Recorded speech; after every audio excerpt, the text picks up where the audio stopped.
អាមេរិកសន្យាជួយដល់កងកម្លាំងពហុជាតិដើម្បីអ៊ុយក្រែនក្នុងករណីមានបទឈប់បាញ់នៅទីក្រុងប៉ារីសកាលពីថ្ងៃអង្គារទី6 មករាមានកិច្ចប្រជុំពិសេសមួយរវាងក្រុមប្រទេសស្ម័គ្រចិត្តជួយអ៊ុយក្រែនជាមួយនឹងលោកប្រធានាធិបតី Zelensky ព្រមទាំងតំណាងពិសេសរបស់លោក Donald Trump ដើម្បីនិយាយអំពីផែនការជួយការពារសន្តិសុខអ៊ុយក្រែននៅពេលមានបទឈប់បាញ់ជាមួយរុស្ស៊ីភាគីសហរដ្ឋអាមេរិកបានសន្យាថាអាមេរិកនឹងជួយសម្ព័ន្ធភាពស្ម័គ្រចិត្តនេះដើម្បីធានាការពារសន្តិសុខអ៊ុយក្រែនប្រសិនបើបទឈប់បាញ់ចូលជាធរមាន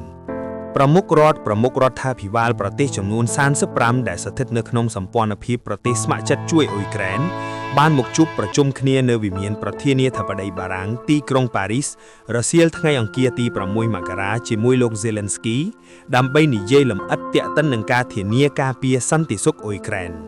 ជាលើកទី1តំណាងពិសេសទាំងពីរនាក់របស់លោក Donald Trump គឺលោក Steve Witkoff និងលោក Jared Kushner ក៏មានវត្តមានដែរយោងតាមគម្រោងអត្ថបទលិខិតប្រកាសរួមដែលគេបានផ្សាយនៅល្ងាចថ្ងៃអង្គារគឺនៅក្នុងករណីមានបទឈប់បាញ់ចូលជាធរមានយន្តការតាមដានមួយនឹងត្រូវគេអនុវត្តដោយមានភាគីអាមេរិកជាអ្នកគ្រប់គ្រងនិងដោយមានការចូលរួមពីប្រទេសសមាជិកសម្ព័ន្ធភាពបន្ថែមពីនេះកងកម្លាំងពហុជាតិមួយនឹងត្រូវរៀបចំបង្កើតឡើងតែមិនមែនដើម្បីឃ្លាំមើលការគោរពបទឈប់បាញ់នោះទេតែគឺដើម្បីជួយជាបង្អែកដល់កងទ័ពអ៊ុយក្រែននៅក្នុងការរៀបចំពង្រឹងកម្លាំងប្រយុទ្ធនិងកម្ញែងទប់ទល់ចំពោះការគំរាមជាថ្មីណាមួយទៀតពីសំណាក់រុស្ស៊ីកងកម្លាំងពហុជាតិស្ម័គ្រចិត្តជួយអ៊ុយក្រែននេះគឺនឹងត្រូវដឹកនាំដោយក្រុមប្រទេសអឺរ៉ុបតែដោយមានកងទ័ពអាមេរិកជួយពីក្រោយផ្នែកទិន្នន័យព័ត៌មានកងទ័ពនិង Logisticsមិនត្រឹមតែប៉ុណ្ណោះទេភាគីអាមេរិកបានសន្យាជួយជាកម្លាំងនៅក្នុងករណីមានការវាយប្រហារណាមួយគួរបញ្ជាក់ថាច្រើនខែមកហើយដែលសម្ព័ន្ធភាពប្រទេសស្ម័គ្រចិត្តជួយអ៊ុយក្រែនព្យាយាមរៀបចំយន្តការការពារអ៊ុយក្រែនឲ្យជាក់ច្បាស់សហរដ្ឋអាមេរិកមិនបានស្ម័គ្រចិត្តចូលរួមនៅក្នុងសម្ព័ន្ធភាពនេះទេ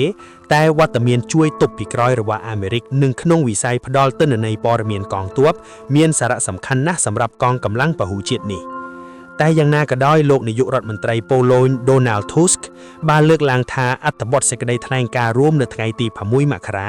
មានលក្ខណៈត្រឹមតែជាការប្រកាសឆន្ទៈរួមគ្នាតែប៉ុណ្ណោះដោយពុំទាន់មានចែងកំណត់លម្អិតទាក់ទិននឹងបញ្ហា Logistics និងបញ្ហាហិរញ្ញវត្ថុឡើយទេដូច្នេះគេមិនទាន់អាចដឹងថាប្រទេសនីមួយៗជួយអ្វីខ្លះបញ្ជូនកម្លាំងទៅប៉ុន្មានអ្នកទេគម្រោងលិខិតនេះក៏បានលើកឡើងដែរថា